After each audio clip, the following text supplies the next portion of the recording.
So this is the part two of general principles and civil procedure. So part two, we will discuss jurisdiction with regards to jurisdiction of the court. Okay. Uh, Number one, in terms of jurisdiction, we need to identify if it's an original versus appellate. So uh, a court is one with the original jurisdiction when action or proceedings are originally filed with it. So a court is one with the appellate jurisdiction when it has the power to review over the decision or orders of the lower court. Example for this would be if there is a, a certiorari with regards to discretion coming from a lower court, maybe an MTC, going to a higher court. So that would be the appellate of an MTC would be your regional trial court. And the appellate of your regional trial court would be your CA or Sandigan Bayan. And then going to the Supreme Court. Okay. So number two would be general versus special.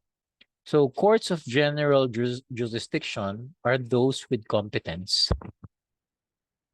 to decide on their own jurisdiction and take cognizance of all cases, civil and criminal, of a particular nature. A court may be considered general if it has the competence to exercise jurisdiction over cases not falling within their jurisdiction of any court, tribunal, person, body exercising uh, judicial or quasi-judicial functions.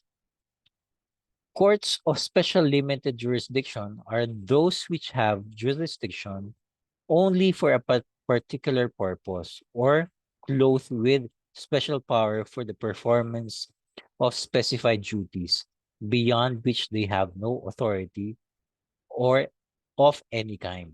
Examples for this general jurisdiction.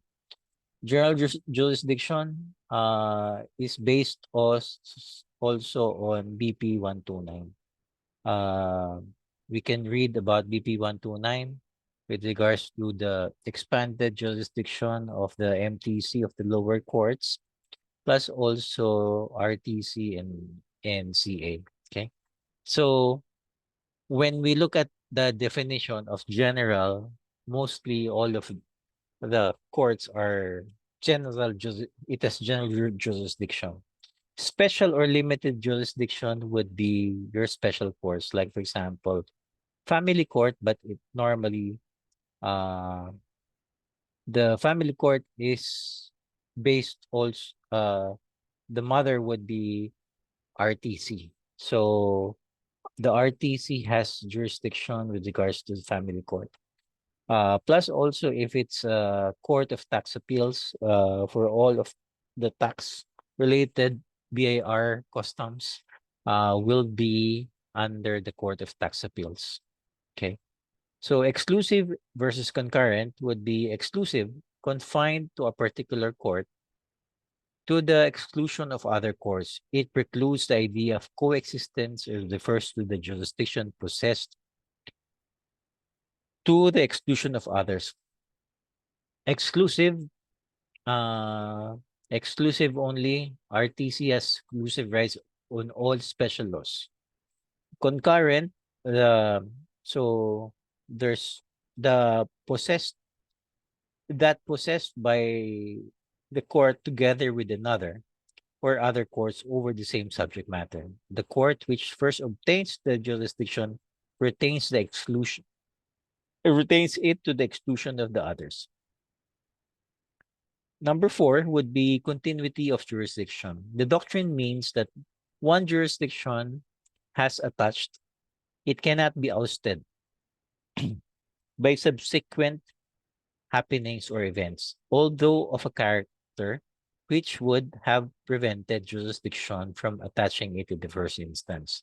The court once jurisdiction has been acquired, retains that jurisdiction until it finally disposes of the case. We have to note, even the finality of the judgment does not totally deprive the court of jurisdiction over the case. What the court loses is the power to amend, modify, or alter the judgment, even after the judgment has become final and the court retains jurisdiction to enforce and execute it. Exception would be there is an express provision in the statute.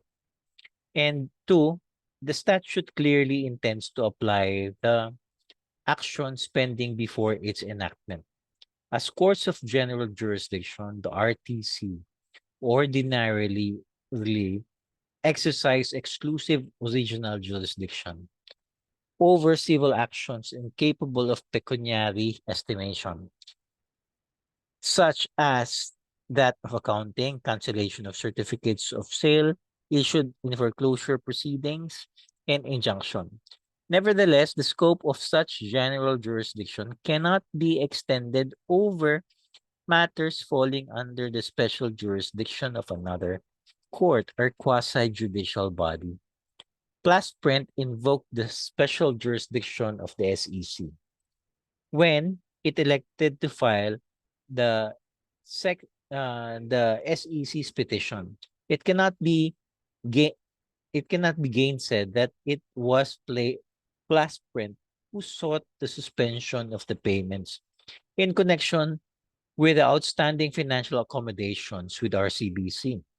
By doing so, Plasprint necessarily place the assets securing these financial accommodations under the SEC's special jurisdiction, considering that the SEC already acquired jurisdiction over the financial accommodation and the securities subject of Plasprint's subsequent RTC's complaint.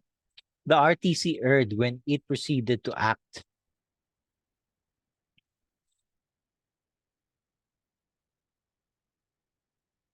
on it while the SEC's petition remained pending. The where am I? Pending. To stress, jurisdiction once acquired is not lost and continues until the case is terminated. Thus, in cases where, as here, a petition for suspension of payment is filed before the SEC, it acquires jurisdiction over the action and all matters relating thereto to the exclusion of the RTC. RCBC Banking Corporation versus Plasprint Industries. Next would be positional jurisdiction over various Philippine courts. You have to note that President Rodrigo Duterte has signed RA 11576, expanding the jurisdiction of the first and second level courts, which is MTC and RTC, and amending the provisions under BP 129 or the Judicial Reorganization Act of 1980. The law has been published in the official gazette on August 4, and it shall take effect on August 19, 2021, which is 15 days after the publication. But for the purposes of 2022 bar examinations, the amendment is not included in this reviewer to avoid confusion. Appellate jurisdiction of various courts is discussed on Remedial Law 2. Okay. We'll end there, and then we will discuss the parts of the judiciary on part 3.